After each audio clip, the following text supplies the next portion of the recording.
강의 개요를 다 읽었죠. 그 다음에도 여러 복잡한 내용이 나오는데 이 책을 한 대까지 원래 강독하려고 했는데 강의 개요를 읽고 전체 그림을 좀 보신 다음에 하는 게 맞겠다 이런 생각을 했습니다. 그래서 강의 개요를 다 읽었고 오늘은 다시 원래로 돌아가는데 지금 우리 오늘까지 해서 3번 남았거든요.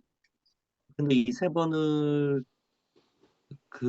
제가 중요한 부분을 뽑아서 여러분들한테 알려드릴게요.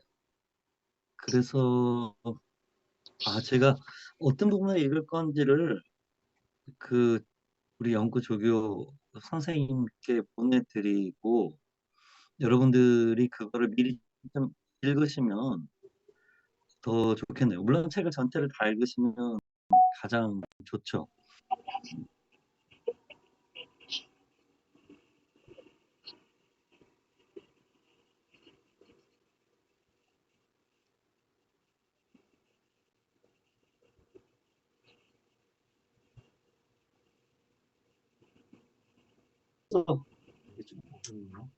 네, 88페이지 88페이지 맨 처음을 계속 읽을 차례인데요.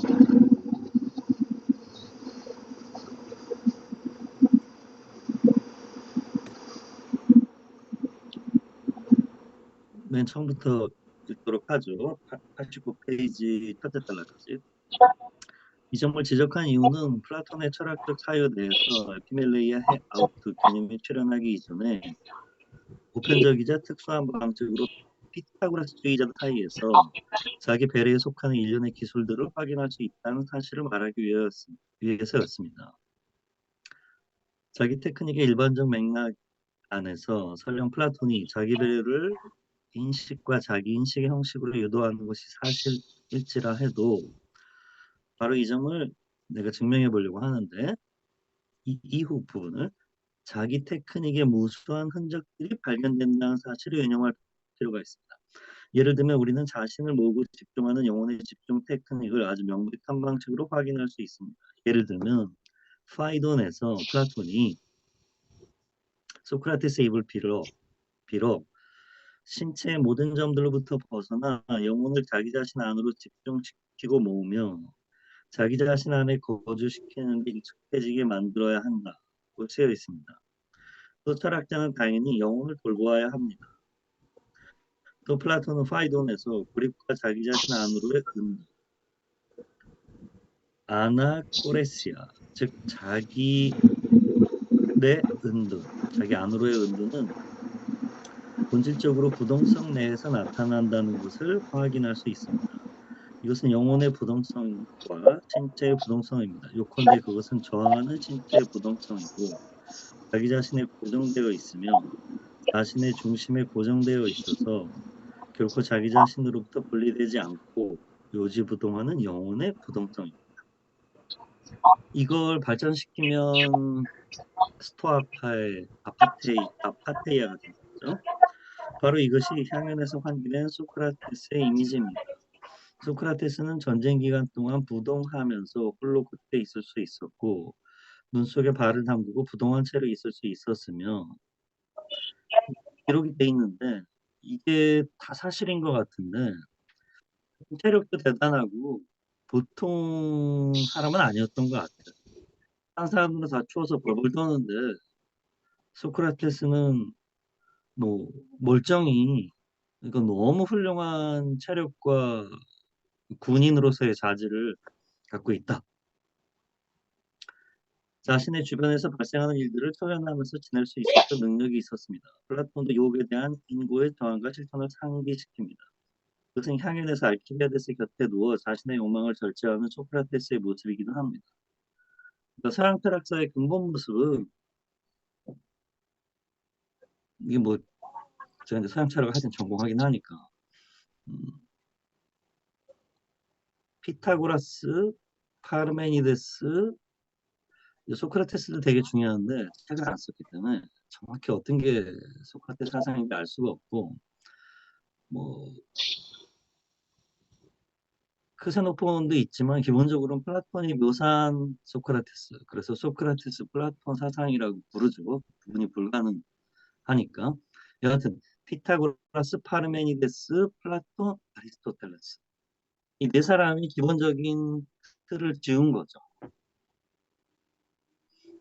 그래서 피타고라스의 중요성은 정말 어마무시한 것 같아요. 그게 19세기 니체 이전까지는 기본적으로 안 깨지는 거죠. 그러니까 피타고라스 직후에 파르메니데스와 헤라클레이토스가 대립을 펼치는데 헤라클레이토스의 제자는 사실상 거의 없고 근대에 와서 헤겔 그리고 헤겔의 이성주의적 관념마저도 완전히 파기하는 니체가 계승한다고 볼 수 있죠. 이 네 사람이 엄청 중요하다.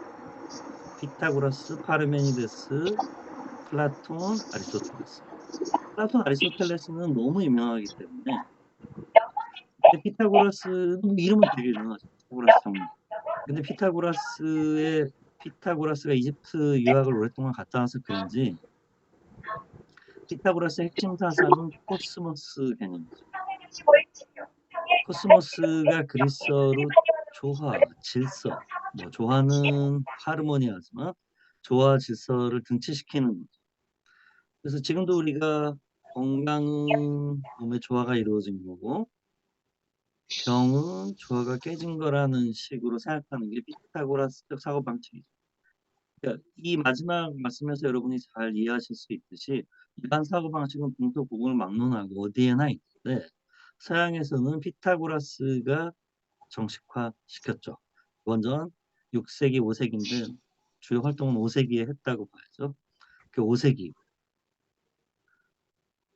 그러니까 우주를 코스모스라고 부른 첫 번째 인물이 피타고라스라는 건데, 그러니까 우주의 질서가 있기 때문에 발견할 수 있는 거죠.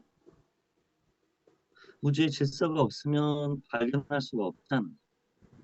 제가 말씀드린 것처럼 초등학교 때 소풍을 가서 보물찾기를 하는데 선생님이 쪽지를 숨겨놨어야 찾을 수 있지. 쪽지를 안 숨겨놨으면 아무리 찾아도 못 찾는단 말이죠. 그러니까 이 우주의 원래 조화가 있었어야 찾아내지. 조화가 없으면 찾아낼 수가 없잖아. 그러니까 이게 기본적으로 칸트 이전까지 서양 철학은 적어도 뭐 다 그렇다는 건 아니고 흉이나 이런 예외가 있지만 흉도 사실은 그렇게 보면 예외도 아닌데 서양 철학은 기본적으로 존재란 무엇인가? 참으로 존재하는 것은 무엇인가? 이 말은 벌써 참으로 존재하는 것처럼 보이지만 존재하지 않는 게 있다. 그런 거에 속으면 안 되고 참으로 존재하는 거에 입각해서 있는 그대로 세계를 봐야 된다. 근데 이 말은 벌써 있는 그대로 우리가 보는 것은 있는 그대로라고 생각하는 것은 사실은 현상일 수가 있고 현상의 배후에 본질 혹은 실체 같은 게 있을 수 있다. 그래서 현상에 속으면 안 되고 실체, 본질을 존재를 봐야 되는데 그 존재가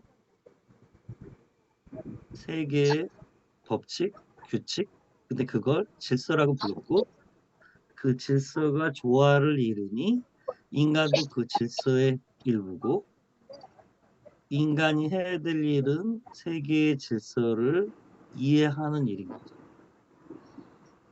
그러니까 세계의 질서가 있는데 질서와 규칙과 법칙이 있는데 그걸 모르고 내가 아무렇게나 막 열심히 하면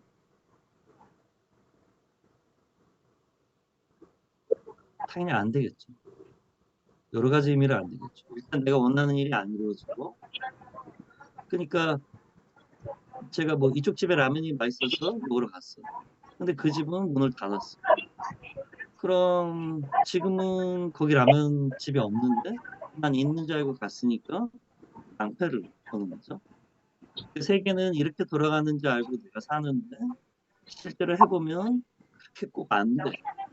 그럼 이게 내가 생각한 거하고 좀 다른가? 그러면 세계의 질서를 이해해야죠.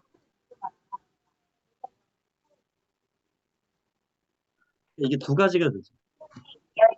첫 번째는 세계의 질서가 있으니 그것을 발견해야 된다가 세계의 질서가 있는데 인간도 세계니까 인간의 사고방식에도 질서가 있다.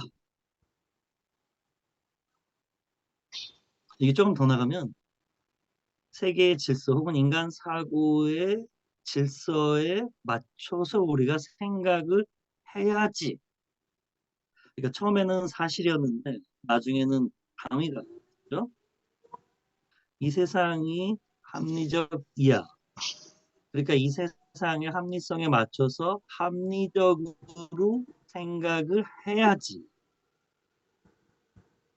그러니까 이 세상이 합리적이고 인간도 합리적이고 따라서 우리는 합리적으로 생각을 해야만 해. 그게 옳아. 합리적이지 않은 건 세상에도 맞지 않고 인간의 본성에도 안 맞고 곤란해. 까지 가게 됐죠. 근데 이거를 정신적인 형상, 원리로 봤기 때문에 서양은 그러니까 흰 돌, 검은 돌 바둑을 만약 둔다면 소시르가 말한 것처럼 그 바둑돌이 플라스틱으로 만들었건 돌로 만들었건 혹은 뭐 하얀 돌이 한 개가 없어서 100원짜리 동전을 쓰건 상관이 없죠. 물질이 중요한 게 아니라 그걸 흰 돌로 보는 게 중요한 거죠. 그러면 형식이 중요한 거지 그 내용이나 진료, 물질이 중요한 게 아닌 게 이게 적어도 19세기 니체 전까지 계속 가는 거죠. 플라톤 때문에 덕분에 니체가 이걸 파괴하는 거죠. 세계는 합리적이지 않고 하필 규정은 인간의 소망이 투사된 거짓말이고 세계는 질서가 잡혀 있지 않고 칸트의 후예로서의 니체로 말하면 네가 세계를 그렇게 보니까 그렇게 보이는 거야.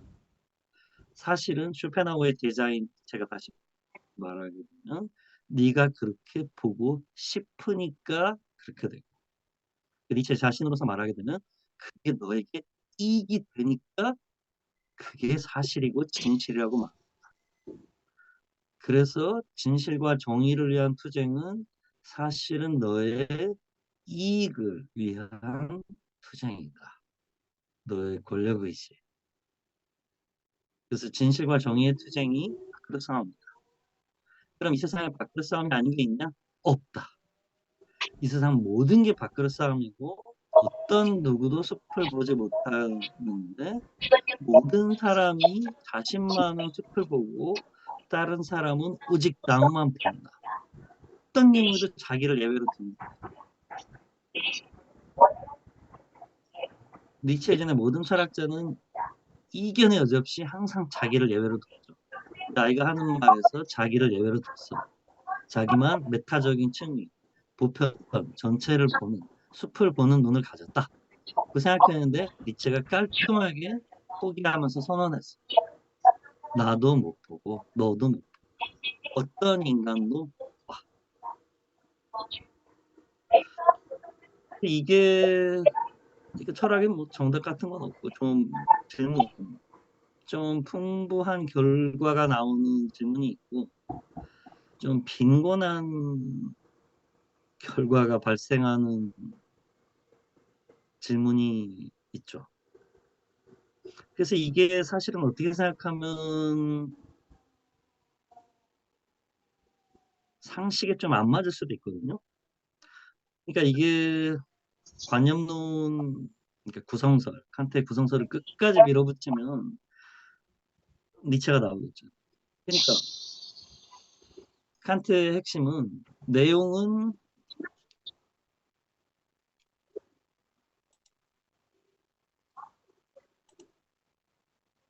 그냥 내용은 다양, 형식은 보편 이렇게 얘기했어요. 이걸 옛날 책에서는 일본말이니까 어차피 뭐 형식 내용 다 일본말. 내용은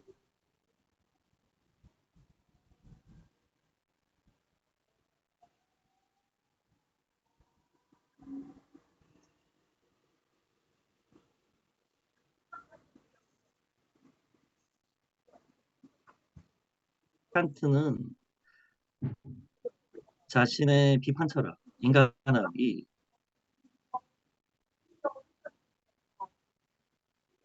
인간의 이성이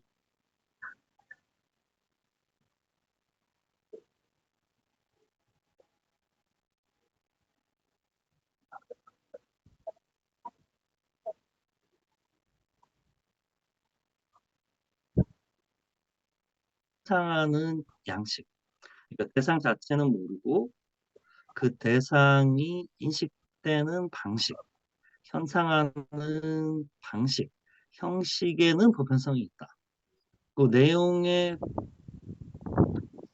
메타적인 보편성은 부정해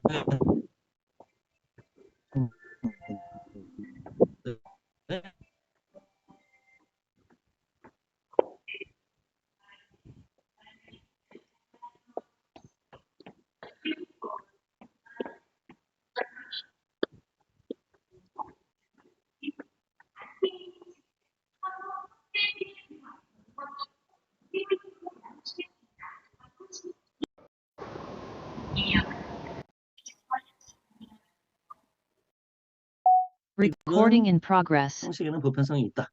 이렇게 되는. 여하튼 근데 니체가 칸트가 결국은 이론적으로 자기 이론을 자기 이론에 대한 예외로 뒀는데 니체는 자기 이론을 자기 이론에 대한 예외로 안 둬. 그래서 나도 모른다. 그래서 가장 잘 정리했듯이 이전처럼 데카르트 같은 사람은 데카르트가 나는 생각한다라고 말을 그 나는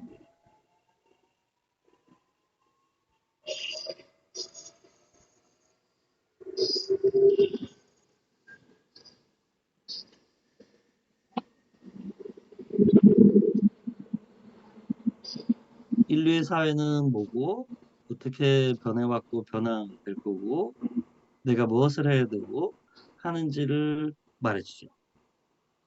근데 니체는 기존 시스템은 부시면서 내가 어떻게 해야 되는지는 말해주죠. 왜냐하면 네 일은 네가 알아서 해야 돼. 왜냐하면 같은 두 사람이라는 게 없기 때문에 내가 똑같은 일을 오늘 하고 10년 후에 하면 똑같은 일이지만 그 의미는 달라지죠. 모든 게 바뀌었습니다.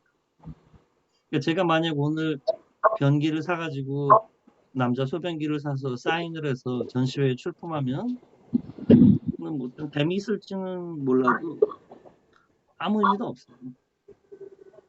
1917년에 유럽에서 뒤샹이 뭐 미국에 그런 걸 했을 때는 의미가 있죠. 오늘 누가 다시 한다? 뭐 퍼포먼스로는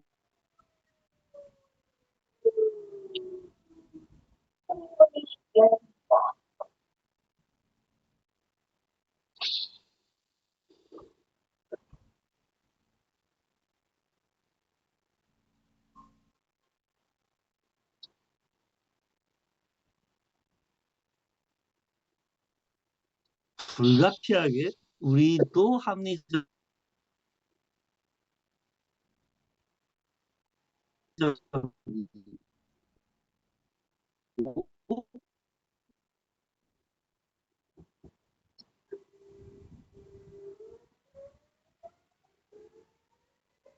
인간 인간의 본성 합리성 따라서 보면 합리성의 같은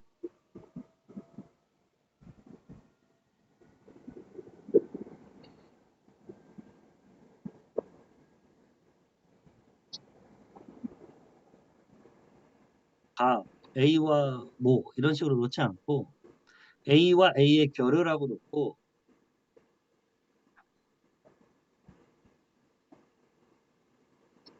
인간은 신의 결, 인간은 죽는데 신은 안 죽고 악은 선의 결, 어둠은 빛의 결. 이쪽에서 보면 어둠과 빛이 같이 이것도 피타고라스주의죠. 그렇게 치면 조화를 이루어서 모든 걸 이루어 나가는데 그러니까 조화와 조화되지 않음이 같이 들어있죠. 오행이나 음양 상상에 그러니까 불연 기연처럼 그러함만 있는 게 아니라 그렇지 않음이 같이 들어있는 거예요. 근데 파르메이에서는 그렇게 안 보고 이게 되게 끔찍하게 되는 거죠. 서울과 비서울, 서양과 비서양, 남성과 비남성, 정상과 비정상, 이성애와 비이성애로 하여튼 모든 걸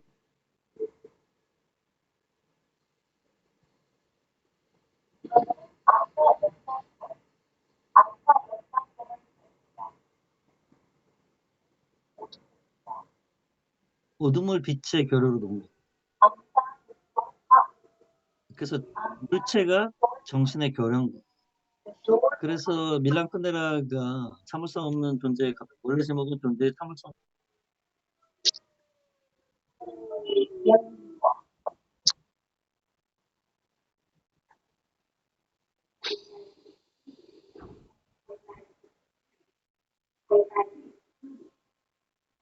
7kg가 10kg보다 3kg 결여된 것 같은데 파르메이데스는 물체가 정신의 결이기 때문에 10kg가 7kg보다 3kg 결여된 거예요.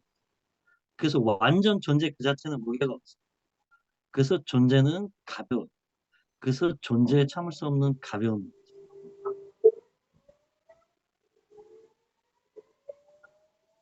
그러니까 비존재에 참을 수 없는 무거움. 하고 말입니다.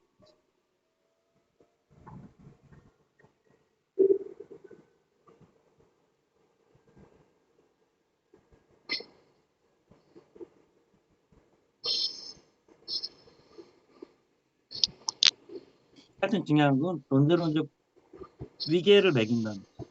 그러니까 이런 사고방식에서는 피타고라스, 파르메이데스, 플라톤, 아리스토텔레스 사고방식에서는 평등주의가 나올 수가 없어요. 모든 것이 그래서 이런 본질주의자들이 하는 말은 딱 하나예요. 각자 자기 자리에서 열심히 살아라. 그러니까 이게 시스템의 자기 정당화의 궁극 형식이죠. 이 존재의 차이가 존재의 위계인데 이 존재의 위계는 인위적으로 사람들이 구성한 게 아니라 자연 법칙이고 하나님의 뜻이고 섭니다. 이렇게 되면 여기에 반론을 제기하거나 도전하는 사람들은 악이 되죠. 이게 서양 사회의 근본적인 실체관의 문제. 이 경우에는 아주 심플하게 자기하고 다른 생각을 가진 사람이 틀린 거로 가죠.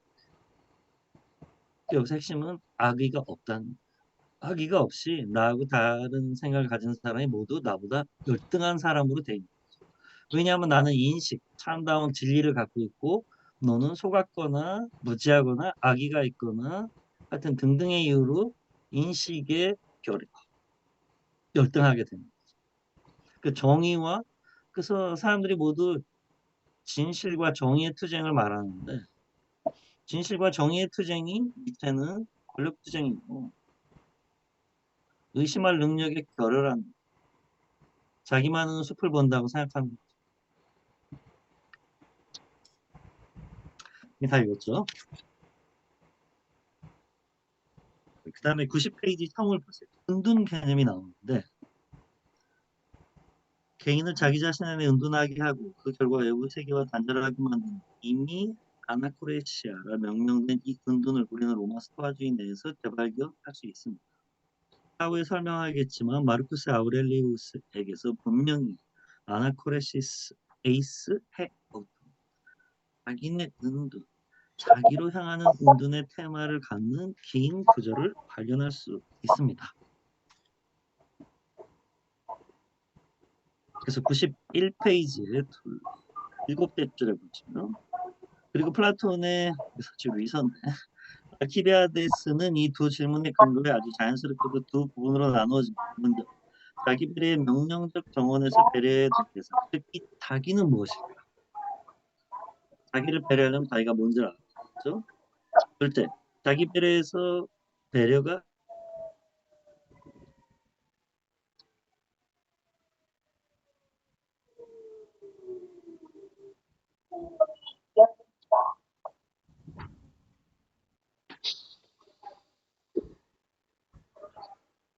이 배려는 타자를 동시에 잘 통치하게 해주는 기술, 테크닉, 수완이어야 합니다. 요컨대 연이은 토지는 자기는 무엇인가, 배려는 무엇인가에서 중요한 것은 동일한 하나의 질문에 대한 대답, 즉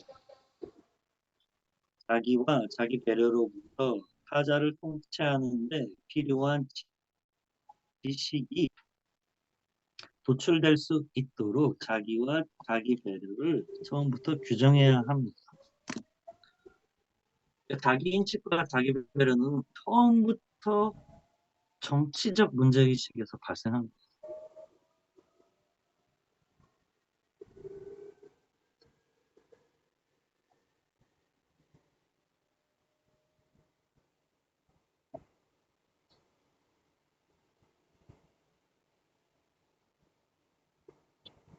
잘 보살펴야 되는 이유가 남들을 그러니까 나를 잘 알고 나 자신을 지배해야 되는 이유가 나 자신의 주인이 돼야 되는 이유는 타자 타자를 타인을 잘 알고 지배하려는 목적이기 때문에. 그러니까 중요한 건 고대 그리스인들이 이렇게 생각했다고 해서 그럼 나도 그렇게만 봐야 되냐? 그런 건 아닌데 고대 그리스인들이 이런 얘기를 한 맥락은 분명히 첫 번째로 그리고 무엇보다도 먼저 정치적이에요. 그러니까 소크라테스가 지금 하고 있는 맥락이 알키비아데스한테 너 정치가 되고 싶지? 리더가 되고 싶잖아. 근데 타인을 지배하고 통치하려면 너 자신을 먼저 지배하고 통치해야 돼. 그러려면 너 자신을 정확히 알아야지. 그래서 자기 인식과 자기 배려는 타인 인식과 타인 배려가 아니라 타인에 대한 통치가 되는 거예요.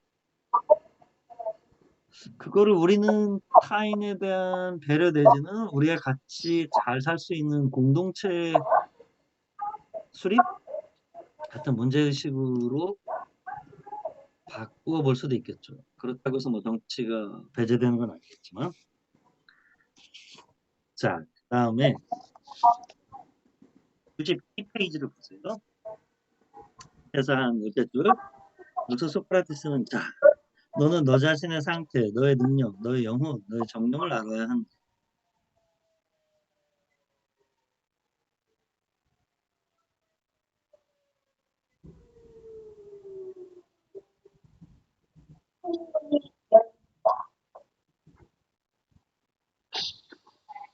일종의 방법론이고 현실적이지만 이 운동 전반에 걸쳐 전적으로 중요한 질문입니다.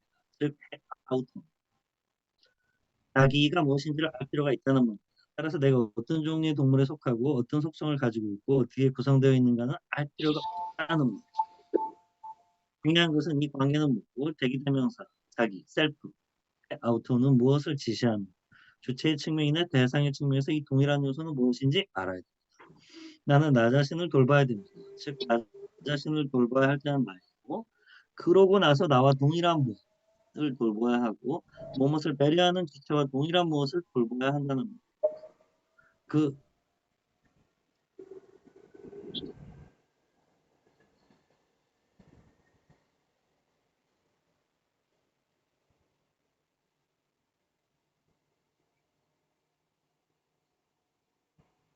죄, 평 이게 다 동사니까 내 몸 여기서 마음까지 포함되는 거죠. 나를 잘 닦고 집안을 잘 닦고 세상을 고르게 다스린다. 수신, 제가, 평, 천하. 게다가 알키비아데스의 후반부는 아우토 토 아우토가 무엇인지 알 필요가 있다고 분명히 명시합니다. 배려 전반에 걸쳐 동일한 이 요소는 뭘까요? 즉 배려의 주체, 배려의 대상. 그러니까 배려의 주체이면서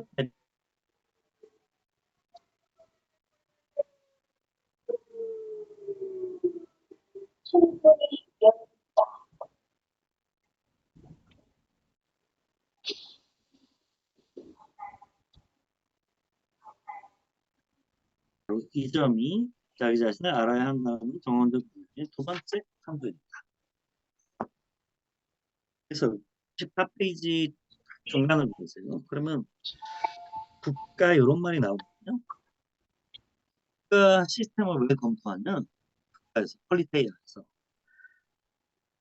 그 딱 중간 본문의 딱 중간에 있는 개인의 영혼에 있어서 정의가 무엇인지를 알고 싶다. 그러기 위해 도시국가에서 정의가 무엇인지 살펴보고 그러니까 작은 것과 큰 것이 동일한 구조를 갖고 있다면